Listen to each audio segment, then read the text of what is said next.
आज का विषय हमारा है बालक बच गया। यह जो है लिखा गया अध्याय है, निबंध है। ये पंडित चंद्रधर शर्मा गुलेरी द्वारा लिखा गया है। इसके प्रश्न करने से पहले आपको कुछ चीज़ें जान लेनी अति आवश्यक है। ये जो आपका निबंध है, सुमिरिनी के मन के नामक से 3 लघु निबंध लिखे गए हैं, जिसमें बालक बच गया, घड़ी के पुर्जे और ढेले चुन लो, ये पाठ्य पुस्तक में दिए गए। अब हम सबसे पहले जो करेंगे इस वीडियो में, बालक बच गया। इस वीडियो को पूरी समझने के लिए, प्रश्न समझने के लिए आप इस वीडियो को लास्ट तक देखना, वरना आपका ये चैप्टर है जो अधूरा रह जाएगा और आपके प्रश्न सही ढंग से नहीं हो पाएंगे। तो अगर आपको सही अंक चाहिए, पूरे अंक चाहिए, तो इस वीडियो को लास्ट तक देखना ना भूलें। तो प्रश्न करने से पहले हमें जो चीज़ समझने की है कि इस निबंध में है क्या वास्तव में। तो बालक बच गया निबंध का मूल प्रतिपाद्य है शिक्षा की सही उम्र, शिक्षा ग्रहण करने की सही उम्र। लेखक मानता है कि हमें व्यक्ति के मानस के विकास के लिए शिक्षा को प्रस्तुत करना चाहिए, शिक्षा के लिए मनुष्य को नहीं। अर्थात शिक्षा मनुष्य के लिए है, मनुष्य शिक्षा के लिए नहीं है। शिक्षा के लिए मनुष्य को नहीं किया जा सकता। हमारा लक्ष्य है मनुष्य और मनुष्यता को बचाए रखना। मनुष्य बचा रहेगा तो वह समय आने पर शिक्षित किया जा सकेगा। लेखक ने अपने समय की शिक्षा प्रणाली, शिक्षकों की मानसिकता को प्रकट करने के लिए अपने जीवन के अनुभव को हमारे सामने अत्यंत व्यवहारिक रूप से में रखा है। लेखक ने इस उदाहरण से यह बताने की कोशिश की है कि शिक्षा हमें बच्चे पर लादनी नहीं चाहिए, बल्कि उसके मानस में शिक्षा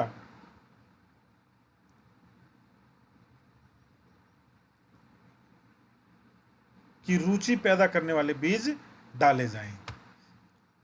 सहज पके सो मीठा होए, अर्थात बच्चे के ऊपर शिक्षा ज़्यादा ना डाली जाए, बालक के ऊपर शिक्षा उम्र से पहले ना डाली जाए।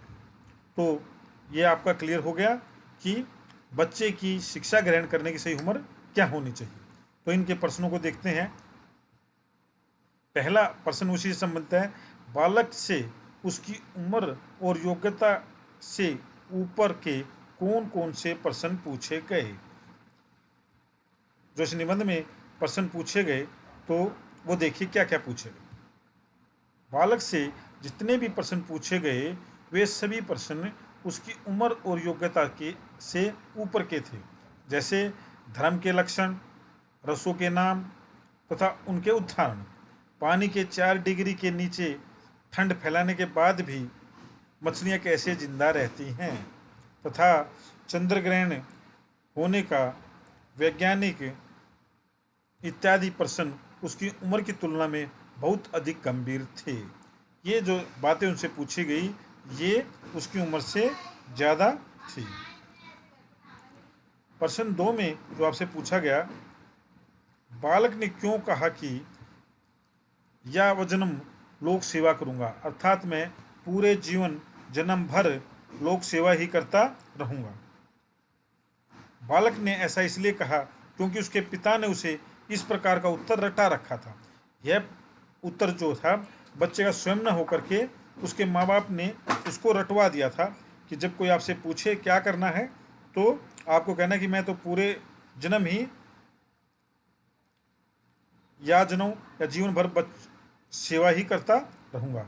यह एक संवाद है जिसे बोलने वाला व्यक्ति वाह वाह पाता है। पिता ने सोचा हुआ इस प्रकार का संवाद सिखाकर उसकी योग्यता पर श्रेष्ठता का ठप्पा लग जाएगा, परंतु इस प्रकार बुलवाकर वह अपने बच्चे के बालपन को समाप्त करने की कोशिश कर रहा है, प्रयास कर रहा है। पिता को सामाजिक प्रतिष्ठा बच्चे के बालपन से अधिक प्रिय थी। तीसरा प्रश्न, बालक द्वारा इनाम में लड्डू मांगने पर लेखक ने सुख की सांस क्यों भरी।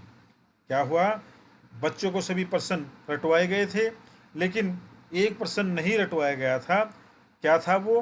कि अगर पूछने वाला उससे अचानक पूछे कि बेटे तुम्हें क्या चाहिए, यह प्रश्न बच्चों को नहीं रटवाया गया था।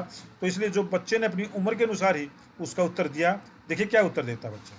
लेखक को जब बालक से परिचय हुआ तो वह सामान्य बच्चों जैसा ही लगा, परंतु उसकी अपनी उम्र से अधिक गंभीर विषयों पर उत्तर देना लेखक को दुखी कर गया। वह समझ गया कि पिता द्वारा उसकी योग्यता को इतना अधिक उभारा गया है कि उस इसमें बालक का बालपन तथा बालमन बालमन दम तोड़ गया है, दौड़ तोड़ चुका है। पिता ने उसे उम्र से अधिक विद्वान बनाने का प्रयास किया है, जिसमें एक बालक पिसकर रह गया है। एक बालक के विकास के लिए शिक्षा बहुत आवश्यक है, परंतु वह खेलकूद और जीवन के छोटे छोटे सुखों को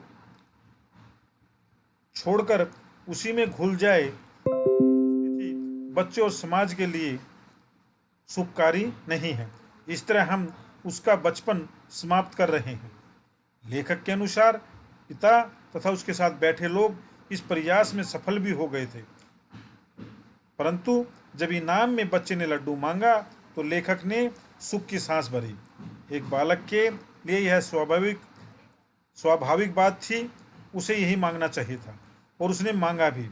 उसे विश्वास हो गया कि पिता तथा अन्य लोग अपने इस प्रयास में सफल नहीं हो पाए।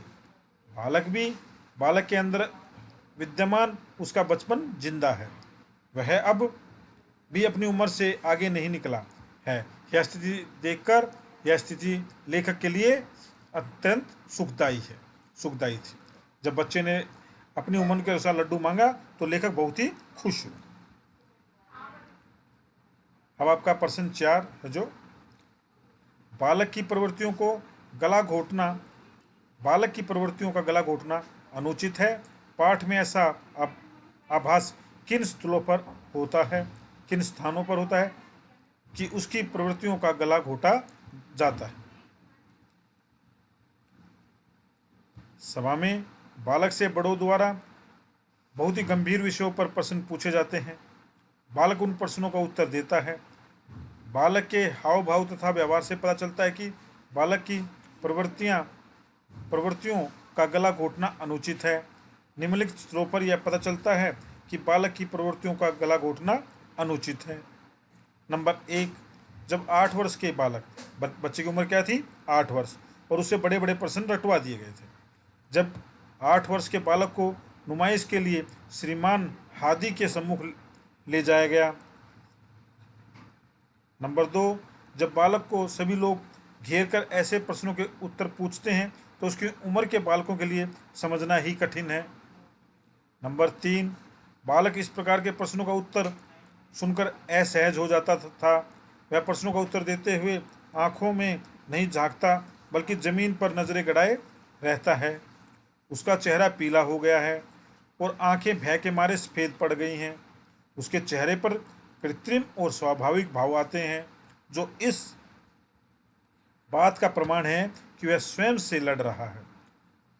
नंबर 4, जब उससे इनाम मांगने के लिए कहा गया तो उससे लड्डू की अपेक्षा किसी और ही तरह के इनाम मांगने की बात सोची गई थी।